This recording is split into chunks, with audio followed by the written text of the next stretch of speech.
Ayan. Indian mango po. So, pagka ganitong pa-summer, uso na naman po yung mga Indian mango. Pero maliliit pa po ito. Kapag po kadagsaan, sobra na pong sobra na po siyang dami. Ayan. Ayan. So, kahit pabago-bago pa lang yung Indian mango, napakasarap. Pero kapag dagsa na po, magsasawa ka na. Kasi gumawa po ako ng alamang siya na ito, may mix ako na brown sugar. Ayan po.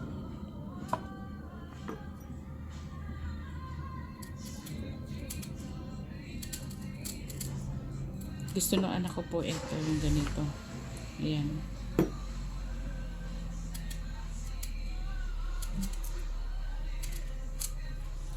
Pero madalang pa po yung mangga ngayon. Pagka dumagsa po siya mga May, April. Ayan. Kasi pag ganitong pa-summer po, ayan, marami na. Marami na yan. So, binigay lang po ito ng hipag ko. Kaya, ayun. Pagka madalang pa, napakasarap ng Indian mango.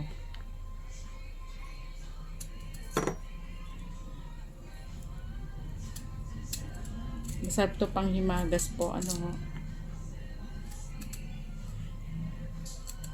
Sarap ito mga kaibigan. Yan po.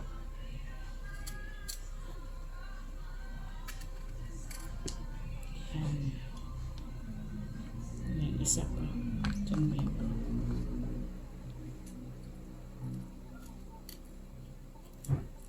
medyo mura pa siya. Pero okay lang. Ito yung masarap. Lalo na yung ginawa kong alamang po siya. Napakasarap po.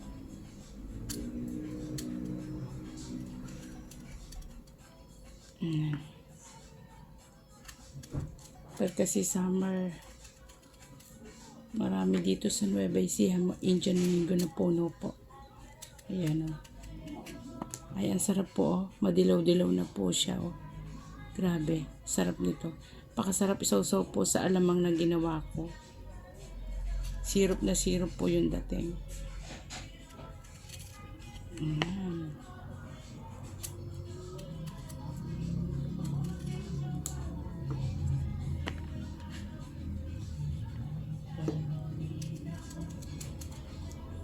Ilang piraso lang naman po ito.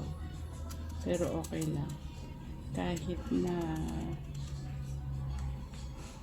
ilang piraso to, sobrang busog mo na dito. Sarap nito mga kaibigan. Pag lalo na bago kang kumain. Kailangan pagka kumain ka po nito, yung kumain ka na ng kanin. Para iwas pagtatai po.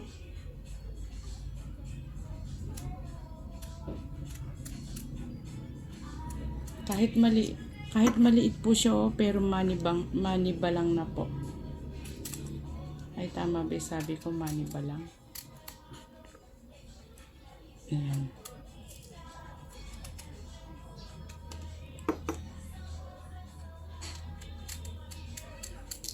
Sarap po.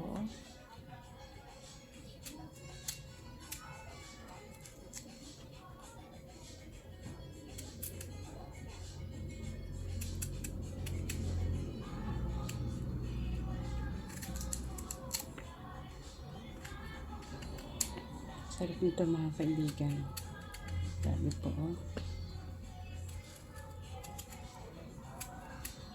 Tapos yung ginawa ko pong alamang na may asukal. Maanghang siya at tsaka matamis. Nag-agaw yung tamis at tsaka anghang po.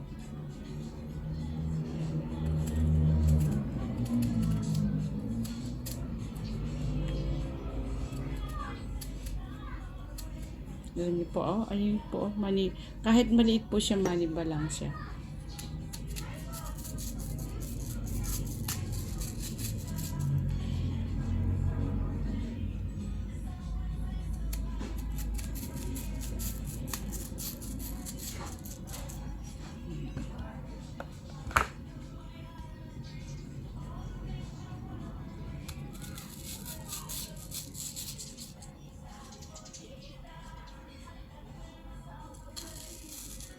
Medyo hinog na po siya, oh.